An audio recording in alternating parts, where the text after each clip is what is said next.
Hello, my dear friends. Today we are talking about the main bedroom that is called Zone 4. So first of all, what is your bedroom for? Before we even get into decluttering it and cleaning it, I want you to really think about what your bedroom is for. Well, priority number one, it's for sleeping. And it's a place for you to have some respite, some private time, your private little room, your private island where you can shut the door and cool down and cool your mind down and be peaceful, maybe read, maybe just rest, just be quiet, because being in a house full of family is exhausting and we need a little time to refresh. So that's what your bedroom is for. What is it not for? It's not for doing work like desk work. I know people have desks in their room, and if you have to have that situation, make sure you kind of cordon that area off, at least mentally. That is not where you're going when you go in there. This is your private place. You've got a pretty bedroom, you've got the clutter gone, you've organized it. It's so nice and peaceful for you to be in there. It is not a children's playroom. I know that I say this a lot, and people, my young women especially, say, well, I let them in there. Well, do you really enjoy stepping on Legos in the middle of the night? Do you really want kids jumping on your bed that you just made? Do you really? Because they've got their bedroom and maybe some other play area of your house that they can use. Do you go in their room and try to lay down and have respite there? No, you don't. This is your private place. You have to have a place of your own, and this is it. Now, it might not be as beautiful as you want because your husband has all of his stuff in there too, and you don't particularly like the way that looks. That's too bad, because it's also his area. But you can talk to him about having an area that's just a quiet place for the two of you. And maybe he'll change his mind about what he keeps in there. But for you, when you're by yourself, you can shut the door and go in there and be quiet. And I always think of cool because I feel hot when I'm just being touched all the time, and kids are around me all the time, and mommy, and she hit me, and I can't believe, and that's not fair. All those things. You need to have a little Calgon take me away moment, and that's when you go in your bedroom when maybe the curtains are drawn, it's cool and dark, shut the room, shut the door. Maybe you want to open the drapes, I don't care, but it's your room to just have 15 minutes of tranquility. Okay? How do you get it how you want it? That's the second question. How do you get this room how you want it? Well, we declutter it first. And that means we have three things that we do. You'll need a garbage bag. You'll need a basket of some sort, like a laundry basket. And you need a box.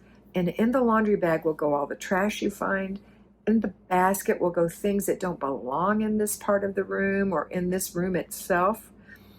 And in the box goes things that you no longer love, need, use, or want, and you don't have room for it. Sometimes you might love it, need it, use it, and want it, and don't have room for it.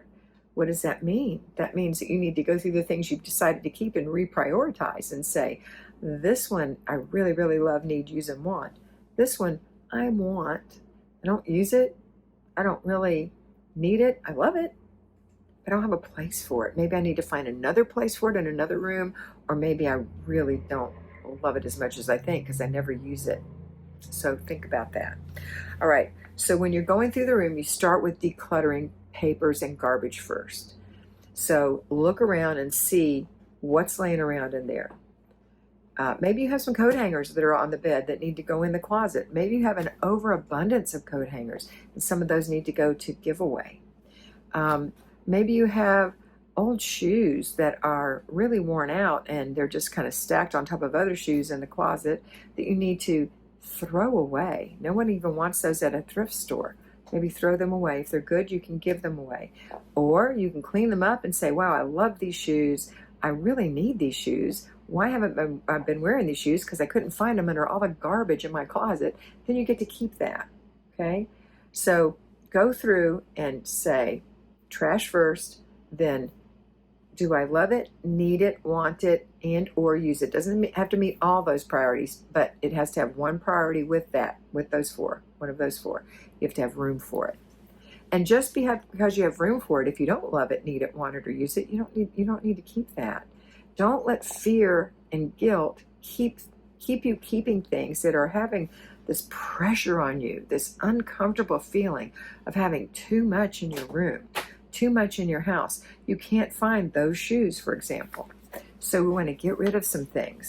And we're going to go through our closet. We're going to go through our drawers. We're going to go through under our bed.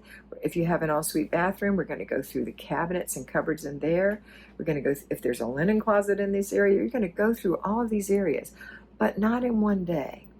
We're going to take 15 minutes for 4 days in 1 week, and that's this week, to do that.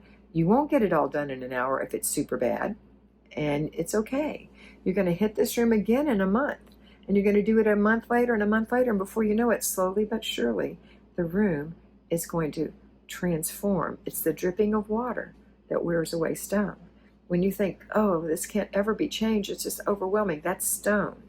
We don't have to worry about blasting the stone. We just need the gentle dripping of water consistently, which is you going in there for 15 minutes with a box, and a basket, and decluttering, putting things that don't belong in that room or in that part of the room in the basket, and then the box is for giveaway. At the end of the 15 minutes, take the garbage out, dump it, or put that bag in a garbage can outside under another garbage can, because somebody might see what you threw away and say, oh, you're not throwing that away, which they've never even talked about it, thought about it, needed it, or wanted it in 12 years. But if they see it in the garbage, oh no, my grandmother's broken cuckoo clock from 40 years ago that we've never used and said we would fix, and we never did.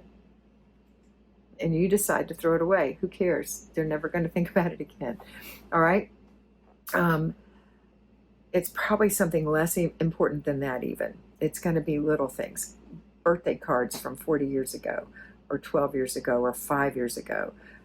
Old shoes, things that are just worn out. Broken belts. Clothes that are threadbare, or clothes that are if you know that it's stretched out or ruined in some way, they need to go in the garbage. Now, put away at the end of the 15 minutes after you've emptied the garbage or hidden it outside, then you're going to put away those things in the basket, from the basket, just the 15 minutes worth of work you did. Don't worry about the rest of it. Look at what you've accomplished in this one little area, right? And take the things in the basket that didn't belong in this area of the room or in this room at all, and go put them where they do belong. So if you've cleaned out a corner of your bedroom and you found 6 pairs of shoes, where do those go that you want to keep and you like? They're going to go in your closet. Yeah, I know your closet is crazy right now, but put them in your closet anyway. If they won't fit in your closet, put them in a box near the closet. Okay, so when you go through the closet, you'll say, these are the keepers, all these other things I don't want to keep. And then, or take them to the other room. Maybe you found something, a plate that didn't belong in your room. It needs to go in the dishwasher. Take it in the kitchen. Just take your little basket around, distributing. Maybe kids' toys. Take them to the kids' room. Okay. So that's the box. That's the garbage bag and the basket. The box is the giveaway. You're going to take that box of giveaway to the back of the car. If there's not a lot in there, that's okay. Cover it with something like a beach towel so the family won't get in it and say, oh no, you're giving this away? Don't be guilty. Don't feel guilty. You're streamlining your house. The pressure's going to be lifted. You're going to be able to find things. Your children are going to be able to play with things. Your husband's going to be able to find his things. You're going to know where things go. That's critical. You have to know where to put things to keep your house in the shape you're trying to get it into, right? So once you put them away and put the giveaway in the back of the car, and then tomorrow when you work in the room, you can take the other box that you've been using and take it to the car, maybe combine it with the other box that's in the back of the car, or recover it, because you're only going through 15 minutes of things. At the end of the week, when you're running your errands next Wednesday, you're going to take what you've collected to the Goodwill or wherever and drop it off. This is how you get it out of your house. It's going to feel so good when the garbage man takes your garbage away, when you've dropped things off at the Goodwill. It's such a wonderful feeling, and that heaviness begins to lighten just a little bit. Just a little bit. All right. So how do we keep it that way? We know how to get it that way. How do we keep it that way? Well, so far we've just gotten a little part of our room, just a little corner, a little piece. Nice. How do we keep it that way? We have to do a clutter stop 3 times a day in our whole home, just to make sure people aren't leaving things laying around. And then in the spot you just decluttered, to make sure that your habits, which are going to die hard, don't overwhelm that spot again, or your husband or your children don't come in there and dump things there. So 3 times a day, you're going to look at it and say, oh, that still looks good. That little corner still looks good. Or, uh-oh, my husband laid some paperwork here. Honey, this paperwork I found in the corner where I've just cleaned, and I'm trying to get the room really pretty. Remember I told you? Do you have a better place you can put this? And if he says no, then you can say, well, can I make a place for you to put it somewhere? No, I want it to go right there. Well, okay, then I'm going to put a container for your paper right there. If that's where you want the paper to go, that's fine. But it has to. But I'm going to put it in a little something, a little file or whatever. Okay? All right, that's how you keep it that way. So it's clutter stops, and it's a no child zone. You pick up after yourself. That's another thing we have to do. Not just in the rest of the house. When you take your clothes off, put them in the dirty clothes laundry basket or hamper, whatever you've got, immediately. Don't lay them on a chair or drop them on the floor or leave them in the bathroom. Put them where they go. If they're clean, put them on a hanger and hang them back up, or fold them and put them in the drawer, whatever. That's what you're going to do. You're not going to leave things laying around. If you brought something in your room and you threw it on your bed, and you see it, maybe you were reading a book and you just threw it there, that's not where it goes. Where does it go? I want this on my side table because I'm reading it. Okay, fine, put it there. I know your side table hasn't been decluttered yet. That's okay. Eventually it will be, but start these habits where you pick up after yourself and you encourage your children by saying, come on kids, we're picking up. We're going to do it after breakfast, after lunch, or when I come home from work and before bed. And we're going to pick up what we've left laying around. Me too. So help me find the things I've left laying around, and I'll help you find the things you've left laying around, and we'll decide where they need to go. Okay? And it's just a couple of minutes. It's not a big deal. Don't spend an hour doing this. This is not a declutter. This is just picking up in the last 3 hours what has been left out. Okay? All right. So pick up after yourself, and if your husband isn't tidy, I don't want you to have a big falling out and a giant fight because he won't do what you've asked him to do. Just don't worry about it. If you want to have a peaceful and happy life, then how long would you have to be a nag, which we don't want to be, right? And hear yourself, wah, wah, wah, wah, wah, and you're like a toothache, right? Because you're constantly blah, blah, blah. Instead, let's say he just throws his clothes on the floor. How long would it, here's what you're saying, it would only take him a minute to hang that up. What is going on with him? I'm going to tell him that this is not what I want. I'm going to be honest, or you're going to make a fight is what you're going to make, because you're a toothache. And we don't want to be a toothache, and we don't want him to be a toothache. So you're going to pick the clothes up, because they also won't take you but a few seconds to pick up, and put them in the dirty clothes.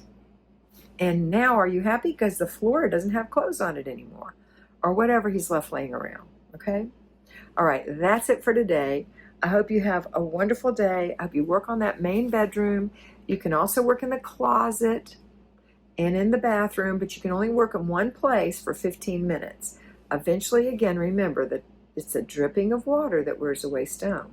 It's not, you're not blowing it up, because then you'll be in misery.